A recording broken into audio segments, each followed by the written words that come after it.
bienvenue pour cette nouvelle plongée dans vos sources. Aujourd'hui, on se penche sur le système qui garantit la qualité de l'eau potable au Maroc. C'est un sujet vraiment essentiel, surtout avec la pression croissante sur les ressources en eau. Les documents qu'on a là détaillent les normes, les contrôles, qui fait quoi. Bon, notre mission, essayer de défricher un peu tout ça. Oui, c'est un dispositif crucial, parce qu'il faut garantir la qualité, bien sûr, mais dans un contexte de changement climatique et de demande qui augmente.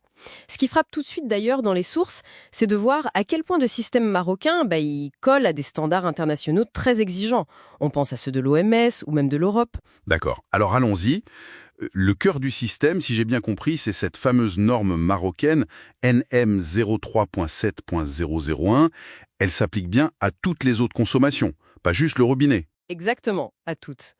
Et l'objectif est double. D'abord, la sécurité sanitaire, sans compromis, et puis aussi une eau qui soit agréable à boire. Ça a l'air simple dit comme ça, mais derrière, les exigences sont assez sévères. Sévère comment? Par exemple. Prenez les bactéries. Pour les indicateurs de contamination fécale, genre Escherichia coli, c'est tolérance zéro. Zéro. Ça laisse pas de marge, quoi. Pour les produits chimiques, pareil, les limites sont très strictes. Ah oui, comme pour le plomb par exemple. Oui, le plomb, c'est un bon exemple. La limite est à 10 microgrammes par litre. Et ce chiffre, il n'est pas anodin.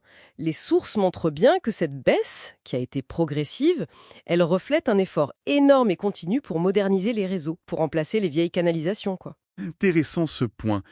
Ça montre que la norme, en fait, elle tire aussi l'infrastructure vers le haut. Et pour les autres substances, nitrates, pesticides. Alors, pour les nitrates, la limite c'est 50 mg litre, assez classique. Mais ce qui est intéressant, c'est qu'il y a même une formule pour évaluer le risque combiné avec les nitrites. Ça montre une approche assez fine qui tient compte des effets cumulés possibles. D'accord. Et pour les pesticides, là, la limite est vraiment très basse. 0,1 microgramme par litre pour chaque substance individuelle. Ça demande des analyses très très pointues forcément. Et cette sécurité, elle ne s'arrête pas à la sortie de l'usine de traitement, si je comprends bien. C'est ça. Non, justement.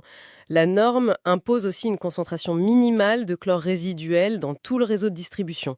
Ça doit être entre 0,1 et 1,0 mg litre. C'est une barrière en plus pour empêcher une recontamination jusqu'au robinet du consommateur. C'est vraiment un élément clé de la stratégie. D'accord. Et qui surveille tout ça? Parce que les sources parlent de plusieurs acteurs. On dirait un peu une sorte de filet de sécurité à plusieurs niveaux. C'est exactement ça. D'abord, il y a l'autosurveillance. C'est les producteurs et les distributeurs eux-mêmes qui la font.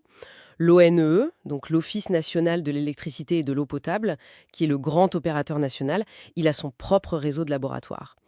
Et ce qui est important, c'est que beaucoup de ces labos sont accrédités ISO CEI 17025. Ça, c'est un gage sérieux de compétence et de fiabilité. C'est la norme internationale pour les labos, ça. Tout à fait. Mais dans les grandes villes, ce n'est pas toujours l'ONE qui distribue directement, non? Non, c'est vrai. Dans des villes comme Casablanca, Tanger, Rabat, la gestion est souvent déléguée à des opérateurs privés. On pense à l'IDEC, Amandis, Redal. Eux aussi, évidemment, ils font leur propre surveillance selon leur contrat avec l'État. D'accord. Et puis, au-dessus de tout ça, il y a le ministère de la Santé. Lui, il fait un contrôle sanitaire final qui est indépendant des opérateurs. Et on a aussi des labos publics de référence, comme l'Institut Pasteur ou le LPE, le Laboratoire public d'essais et d'études, qui est très réputé techniquement. Plus des labos privés, accrédités eux aussi, qui peuvent intervenir. Ok, donc plusieurs couches de contrôle. Mais cette surveillance, comment elle s'organise concrètement au quotidien? Est-ce qu'on analyse tout le temps, partout? Non, ça serait pas gérable et pas forcément pertinent. Elle est graduée selon le risque, en fait. Il y a des analyses de routine, disons quotidiennes, qu'on appelle type 1. Là, on regarde les paramètres essentiels. Chlore, turbidité, les bactéries de base. Ensuite, des analyses un peu plus poussées, type 2, plusieurs fois par mois. D'accord. Et enfin, des analyses complètes, type 3, plusieurs fois par an. Là, on va chercher les éléments traces, les métaux lourds, les pesticides. Et ça demande des équipements de pointe très sensibles. Et toujours, l'accréditation ISO 17125 qui garantit que c'est fait dans les règles. Bon, le système a l'air quand même assez solide sur le papier, mais les sources ne cachent pas non plus qu'il y a des défis, des difficultés actuelles, n'est-ce pas?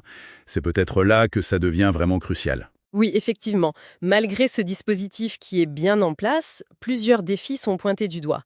D'abord, la pression sur la qualité de l'eau brute, l'eau qu'on prélève au départ. Elle se dégrade. C'est dû à la pollution, bien sûr, mais aussi aux effets du changement climatique. Les sécheresses, les crues, ça impacte fortement. Mhm. Ensuite, même si on fait des efforts, le vieillissement de certaines parties des réseaux de distribution, ça reste un problème. Des vieilles canalisations, ça peut poser souci. Et il y a cette question des nouveaux polluants aussi, les émergents, comme on dit. Oui, c'est un enjeu majeur partout dans le monde d'ailleurs. Les sources parlent de ces polluants émergents, ce sont les résidus de médicaments, les microplastiques, certains produits chimiques industriels récents. Le souci, c'est qu'ils ne sont pas encore systématiquement inclus dans la norme actuelle. Ah, pourquoi? Parce que les méthodes pour les analyser de façon fiable et les seuils sanitaires, les limites à ne pas dépasser, tout ça est encore en cours de définition au niveau international. C'est un défi pour tous les systèmes de surveillance de l'eau, hein, pas juste au Maroc, hein. D'accord, je vois. Donc, si on essaie de résumer un peu tout ça, on a un système de contrôle qui est bien structuré, qui s'aligne sur les standards internationaux, avec plusieurs niveaux de contrôle, une culture de la qualité via l'accréditation. Les forces sont assez claires. C'est ça. Le Maroc a vraiment mis en place un cadre réglementaire et technique qui est exigeant pour son eau potable. C'est indéniable.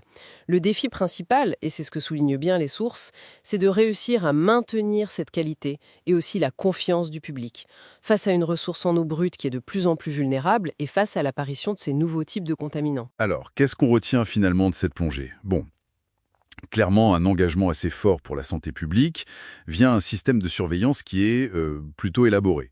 Mais la question qui reste en suspens, celle que ces documents soulèvent un peu en filigrane, c'est comment ce système, même s'il est performant aujourd'hui, comment devra-t-il anticiper et s'adapter pour continuer à garantir une eau sûre demain?